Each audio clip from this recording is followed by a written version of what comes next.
Hello friends, ഇതാണ് പടന്നപ്പള്ളിയുള്ള അഫ്സൽ. ഈ വരുന്ന ജൂലൈ 7 ഇവന്റെ മംഗലം മുട്ടന്നൂർ ജുമാ മസ്ജിദിൽ വെച്ചിട്ടാണ് നിക്കാഹ്. മുട്ടന്നൂരുള്ള നസീഫേനാണോ മംഗലം കഴിക്കുന്നത്. അഫ്സലിന്റെ മംഗലത്തിന് പോകാൻ വേണ്ടിയിട്ട് ഞാൻ ഒരു പുതിയ കുപ്പായം വാങ്ങി. ആ കുപ്പായം ഞാൻ വെള്ളത്തിൽ ഒലുമ്പി അയക്കുമ്മൽ ആറിയിട്ട് അന്നേരം അതിലേ പറന്ന് വന്ന കാക്ക ഏണിമ്മലിരുന്ന് അയക്കുമ്മൽ ആറിയിട്ട കുപ്പായത്തുമ്മ തൂറി.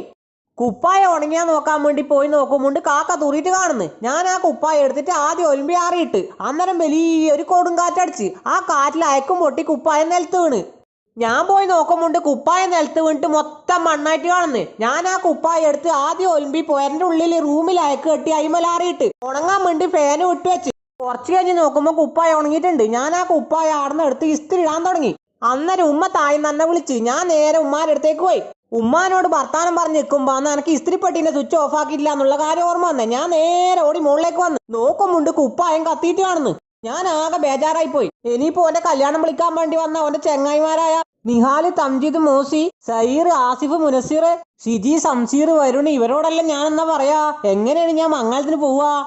ഞാൻ നിലത്തിരുന്ന് കരയാൻ തുടങ്ങി. എന്റെ സങ്കടം കണ്ട് ഉമ്മ എനിക്ക് പുതിയ കുപ്പായം തന്ന്. ഇനി ഞാനും മംഗലത്തിന് വരുവട്ടാ.